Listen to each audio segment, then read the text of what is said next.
ఈరోజు భారత communist party CPI Kurnool జిల్లా సమితి నేతృత్వంలో ఆంధ్రప్రదేశ్ రైతు సంఘం సిపిఐ రెండు సంయుక్తంగా కర్నూలు జిల్లాను కరువు ప్రాంతంగా ప్రకటించాలని, ఎకరాకు 50,000 రూపాయల నష్టపరిహారం చెల్లించాలని, కర్నూలు జిల్లాలో పెండింగ్లో ఉన్నటువంటి నీటిపారుదల ప్రాజెక్టులు ఆర్డిఎస్, గుండ్రేవల, వేదవతి లాంటి ప్రాజెక్టులు తక్షణం వాటికి యుద్ధ ప్రాతిపదికపైన ప్రాధాన్యత క్రమంలో డబ్బులు కేటాయించి వాటి పనులు ప్రారంభించాలని చెప్పి డిమాండ్ చేస్తూ 2 లక్షల రూపాయల లోపు రుణాలు రైతులకు ఎవరైతే ఉన్నాయో వాటి రద్దు చేయాలని డిమాండ్ చేస్తూ వేలాది మంది రైతాంగంతో దాదాపు 15 రోజుల పాటు జిల్లా వ్యాప్తంగా కర్నూలు జిల్లాలో ఉన్నటువంటి అన్ని మండలాల్లో గ్రామీణ ప్రాంతాల్లో పర్యటన చేసి రైతాంగాన్ని 1 to 1 కలిసి ఈరోజు వేలాది మందితో ప్రదర్శన నిర్వహించడం జరిగింది.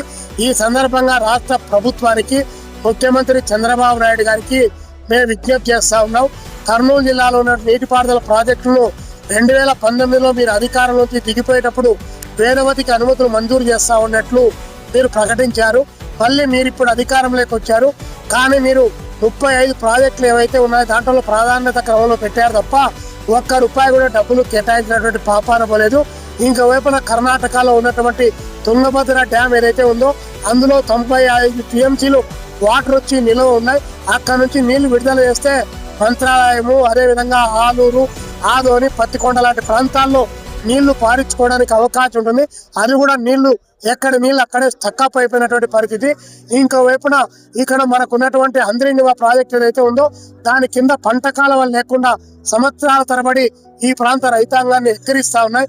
కేసీ కెనాల్కు 39 టీఎంసీల అష్యూర్డ్ వాటర్ ఉంటే దాన్ని కూడా ఇచ్చినటువంటి పాపాన పోతేటిపాడు దగ్గర నుంచి లేదు, సుంకేశ్వర దగ్గర నుంచి లేదు.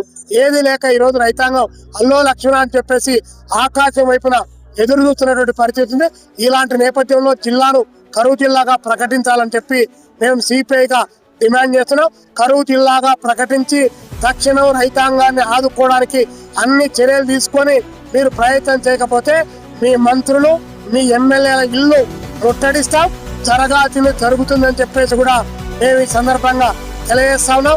మీరు అసెంబ్లీలో మాట్లాడమని చెప్పేసి ఈ జిల్లా నుంచి ఎమ్మెల్యేలు పంపిస్తే ఇంత కరువుతో అల్లాడుతున్నటువంటి ఈ ప్రజలు ఆదుకోవడానికి ఏమాత్రం ప్రయత్నం చేయకుండా మీరంతా కూడా టైం వేస్ట్ చేసి డబ్బులు వేస్ట్ చేసేటువంటి కార్యక్రమానికి శ్రీకారం చుట్టినటువంటి నేపథ్యంలో మేము డిమాండ్ చేస్తున్నాం. అదేవిధంగా ఓరవకాల దగ్గర పారిశ్రామిక హబ్బుగా ప్రకటించి ఈ జిల్లాలో ఉన్నటువంటి నిరుద్యోగ యువతకు ఉపాధి అవకాశాలు కల్పిస్తామన్నారు. కానీ పారిశ్రామిక హబ్బుగా అది తయారు కాలేదు. 70% మంది స్థానిక యువతకు ఉద్యోగాలు లేవు, ఉపాధి అవకాశాలు లేవు. కానీ చంద్రబాబు నాయుడు గారు, పవన్ కళ్యాణ్ గారు, అదేవిధంగా లోకేష్ బాబు గారు ముగ్గురు కలిసి నరేంద్ర మోడీ గారి భజన కార్యక్రమంలో వీరంతా సిద్ధమైనటువంటి నేపథ్యంలో మీ భజన కార్యక్రమాలు ఆపండి. రాష్ట్ర అభివృద్ధికి మీ భుజాలపైనే కేంద్ర ప్రభుత్వం నిలిచింది కాబట్టి మీ డబుల్ ఇంజన్ సర్కారు మీరని చెప్తున్నారు కాబట్టి ఆ డబుల్ ఇంజన్ సర్కార్తో డబ్బులు మాట్లాడి ఈ ప్రాంతానికి కావాల్సినటువంటి ఇన్సెంటివ్స్ ను తీసుకొని వచ్చి మీ చిత్తశుద్ధిని నిరూపించుకోమని చెప్పి మేము సిపిఐగా డిమాండ్ చేస్తున్నాం. ఈ డిమాండ్ నెరవేరకపోతే ఈరోజు కలెక్టరేట్ ముట్టడి ఏ పద్ధతిలో అయితే జరిగిందో రేపొద్దున మంత్రులు, ఎమ్మెల్యేల ఇల్లు ముట్టడి కార్యక్రమానికి కూడా మేము శ్రీకారం చుడతాం. స్థానిక ఎన్నికల్లో కీలెరిగి వాత పెడతామని కూడా తెలియజేస్తాం.